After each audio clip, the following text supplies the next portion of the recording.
Hello दोस्तों, स्वागत है आपका इस वीडियो में। आज हम इस वीडियो में झारखंड माध्यमिक परीक्षा का तैयारी कराने जा रहे हैं, जिसमें हम लोग सामाजिक विज्ञान जो कि आपका 5वां अनिवार्य सब्जेक्ट है उसको हम लोग देखने जा रहे हैं, जो कि आपके 100 नंबर के होंगे और सबसे ज़्यादा स्कोरिंग सब्जेक्ट है।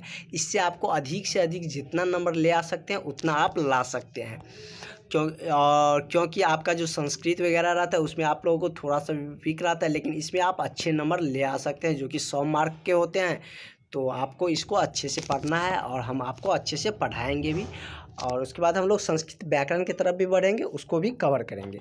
तो चलिए हम लोग स्टार्ट करते हैं बिना देरी के, और जितना अधिक से अधिक होगा क्वेश्चन हम लोग कवर करेंगे।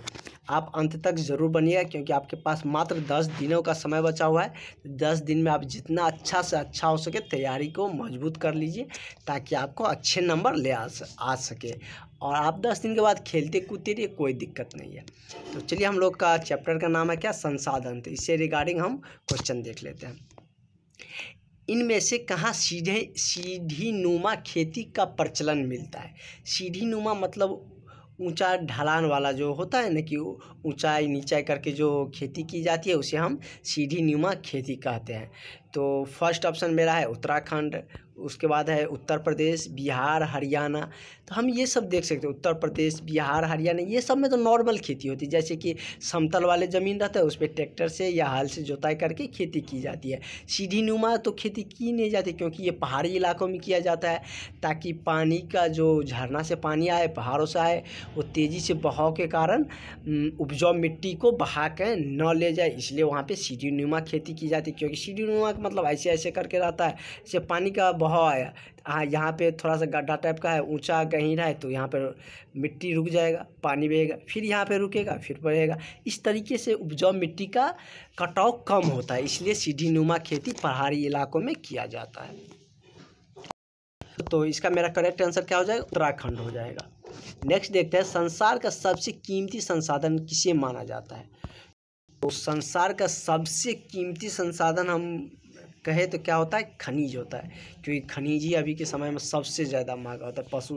पशु तो उतना महंगे बिकते नहीं, वन से भी उतना ज़्यादा पैसा नहीं आता जितना कि खनिज से आता है। खनिज में आपको कोयला हो गया, पेट्रोल हो गया, उसके बाद यूरेनियम हो गया, जितने भी सारे बहुत सारे चीज़ आते हैं, जो कि सारे क्या होते हैं, मतलब कीमती संसाधन होते हैं। उसके बाद नेक्स्ट क्वेश्चन है, निम्नलिखित में से कौन अनवीकरणीय संसाधन है। नवीकरणीय और अनवीकरणीय हम आपको बता देते हैं, जिससे आपको किसी भी तरह से ऑप्शन दिया रहेगा आप आसानी से बना सकते हैं। अनवीकरणीय का मतलब होता है कि जो समाप्त हो जाता है, फिर दोबारा बनता नहीं है, खुद से नहीं बना सकते हैं। नवीकरणीय का मतलब जिसे हम नया फिर से बना सकते हैं अपने तरीके से। तो यहाँ पे पूछ रहा है अनवीकरणीय। देखिए, तो ऑप्शन पे चलते हैं। आपने उसका फैक्ट समझ लिया, हमने आपको बता दिया। हम आपको सिर्फ रटाएंगे नहीं, समझाएंगे भी। कोयला समाप्त हो जाता है एक बार यूज करने पर। ज्वार, ये तो ख़त्म होने पर फिर से हम खेती कर सकते हैं। पवन कभी ख़त्म ही नहीं होता है। सूरज की किरणें कभी समाप्त ही नहीं होगा। तो मेरा करेक्ट आंसर क्या हो जाएगा, कोयला। तो अनवीकरणीय अगर इसी की जगह पे पेट्रोल रहता तो वो हो जाता। नवीकरणीय जिसे हम लोग बना सकते हैं। कोयला को हम लोग खुद से नहीं बना सकते, उसको लाखों करोड़ों वर्ष लग जाता है बनने में, वो प्राकृतिक संसाधन है। उसके बाद हम लोग देखते हैं, सतत पोषणीय विकास का अवधारणा किस कमीशन ने दिया था। तो सतत पोषणीय विकास की जो अवधारणा दी गई थी वह किसके द्वारा की गए थे, तो ब्रंडन-स्लेट्स कमीशन के द्वारा। तो इसका करेक्ट आंसर क्या हो जाएगा, ऑप्शन नंबर सी हो जाएगा।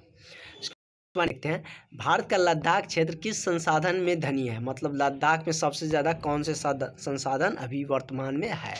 वहाँ पे सबसे ज़्यादा क्या, सांस्कृतिक, थोड़ा सा इसमें मिस प्रिंटिंग हुआ है। उसके बाद नेक्स्ट देखते हैं, सागर तट से कितनी दूरी तक का क्षेत्र राष्ट्रीय संसाधन क्षेत्र में शामिल है। मतलब सागर से कहता है ना कि यहाँ से चीन की सीमा है। सागर में भी, समुद्र में भी होता है कि इसका सीमा। तब ना सुनते रहते हैं कि जनरली भारत के या श्रीलंका के मछुआरों को पकड़ लिया जाता है, क्योंकि वो उसके सीमा में चल जाता है तो पकड़ लेता है। तो कितने दूरी तक का, मतलब किसी भी देश का अपना सीमा होता है। तो वो तट से, जो किसी भी देश का तट होता है, वहाँ से उसका जो होता है 19.2 किलोमीटर के बाद दूसरे देश का सीमा हो जाता है। वहाँ तक अपना सीमा होता है 19 किलोमीटर तक। नेक्स्ट देखते हैं कि प्रथम पृथ्वी सम्मेलन का आयोजन किस देश में किया गया था? तो प्रथम पृथ्वी सम्मेलन का आयोजन कहाँ हुआ था? तो ब्राज़ील में हुआ था। कहाँ हुआ था? ब्राज़ील में प्रथम पृथ्वी सम्मेलन का आयोजन किया गया था। तो हम लोग अब नेक्स्ट क्वेश्चन देखते हैं, जो कि मेरा चैप्टर का नाम है ये भूमि एवं मृदा संसाधन। तो इसे भी हम लोग कवर कर लेते हैं। पंजाब में भूमि नवीकरणीय का मुख्य कारण कौन से है? तो पंजाब में जो भूमि का निम्नकरणीय कारण है वो कौन से होते हैं? तो किस कारण से होते हैं? तो इसका जो करेक्ट हो जाएगा क्या? अति सिंचाई के कारण नवीकरणीय वहाँ पे बने रहते हैं। उसके बाद नेक्स्ट है कि इनमें से कौन सा रसायन प्रजनन की क्षमता को घटा देता है, मतलब प्रजनन की क्षमता को नष्ट करता है? तो वो कौन सा होता है? एंड्रिया नामक एक रसायन है जो कि मेढक की प्रजनन की क्षमता को नष्ट कर देता है। नेक्स्ट देखते हैं, रेगर किस मिट्टी के स्थानीय नाम है? तो रेगुर होता है। रेगुर काली मृदा का ही दूसरा नाम होता है, रेगुर मिट्टी, जो कि ज़्यादातर महाराष्ट्र और गुजरात में पाए जाते हैं। नेक्स्ट है, अति सिंचाई से कौन सी समस्या उत्पन्न होती है? तो अति सिंचन से जो समस्या उत्पन्न होती है वो कौन सी होती है? तो वो जलाक्रांतता का समस्या उत्पन्न होती है। नेक्स्ट देखते हैं, इनमें से कौन भूमि का उपयोग वर्ग में नहीं है? इनमें से कौन से भूमि का उपयोग वर्ग में नहीं है? तो वो क्या है? भविष्य की प्रतिभूमि। नेक्स्ट देखते हैं, इनमें से कौन भूमि संरक्षण का तरीका नहीं है? इनमें से कौन सी भूमि संरक्षण का तरीका नहीं है?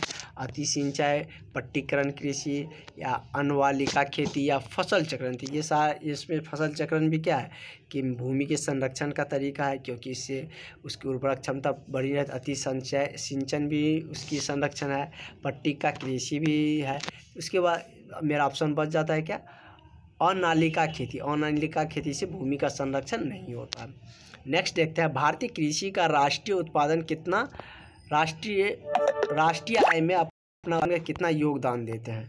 तो भारत का जो कृषि होता है वो राष्ट्रीय आय में अपना 22% योगदान देते हैं। तो आगे का क्वेश्चन है वो हम नेक्स्ट वीडियो में कवर करेंगे।